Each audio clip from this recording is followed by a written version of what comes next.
So everybody loves the idea of being blessed. We all love the elevation. We love the victory. We love the breakthrough.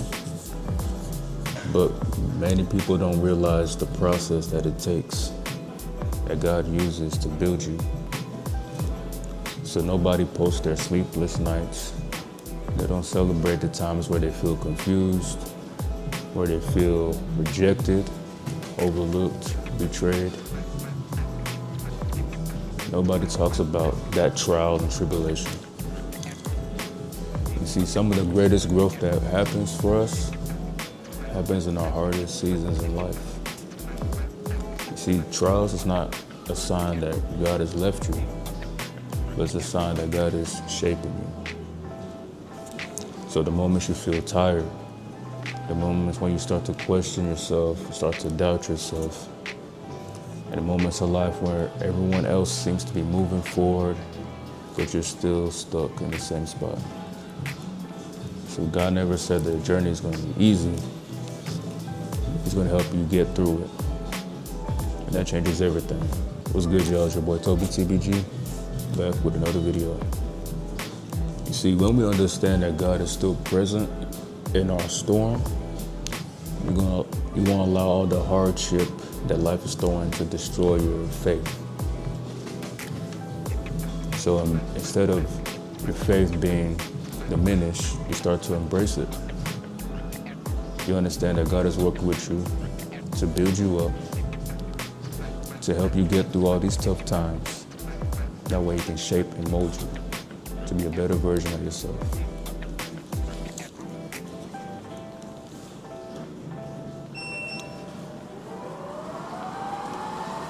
Oh, my robot vacuum is turned on.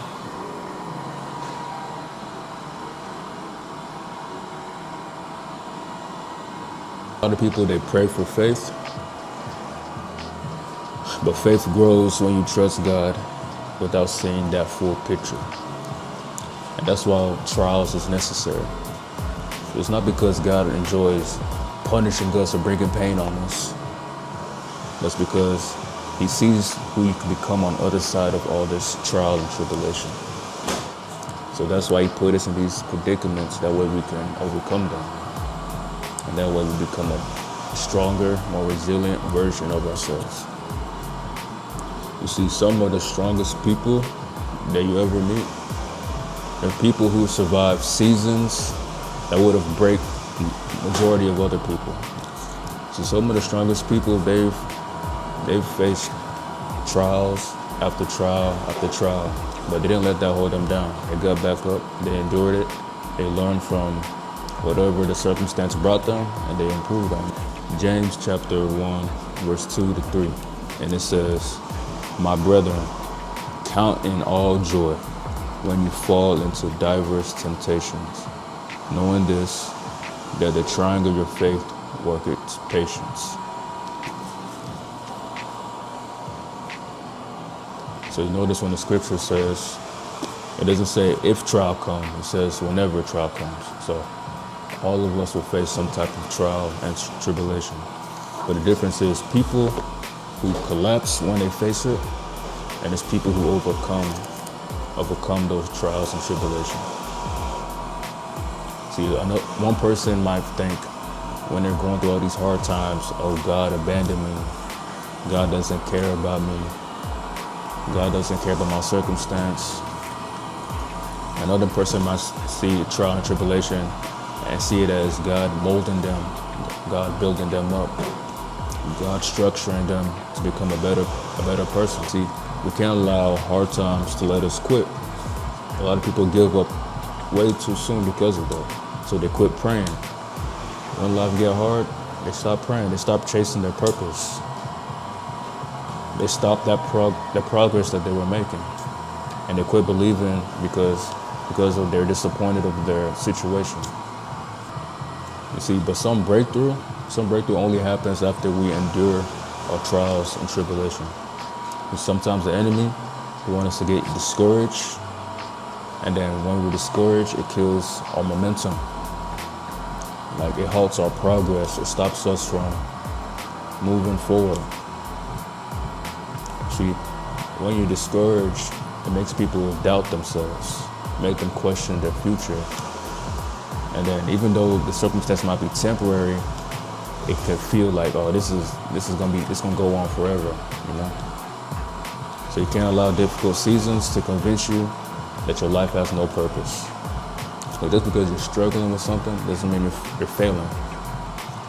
See, some of the greatest people in the Bible, they all went through some tough times. They all went through some tough times, and that helped them step into their purpose. See, Joseph in the Bible, he was betrayed before he led. Moses, he wandered before he delivered people. See, David fought battles before becoming a king. And then Job lost everything before restoration came in. See, the struggle is just part of the story. And your struggles might be preparing you too. So it's not the end goal. See, God is with you in the storm. So one of your hardest parts about trials, some people might feel alone, right? And sometimes you pray and you don't immediately see any change. And then sometimes you want to cry in silence. You feel like no one is understanding you. No one's understanding what you're going through. But God sees everything. God sees every prayer. God sees every battle that you're facing. So Isaiah chapter 43, verse 2, it says, "When thou passest through the waters, I will be with thee, and through the rivers they shall not overflow thee. When thou walkest through the fire, thou shalt not be burned, neither shall the flame kindle upon thee. For I am the Lord, thy God, the Holy One." So notice how God said that you would avoid the waters. He said that they would not overtake you. He didn't say you never walk through the fire, but he said he won't let the fire consume you. So that means God's presence is greater than all our situation. So even in the middle of confusion, God is still guiding you. So even in hardship, God is still protecting you. Even in delay, God is still working in the background. Sometimes God is doing his deepest work in seasons where you least expect, in seasons where you don't see no progress. God is working in the background.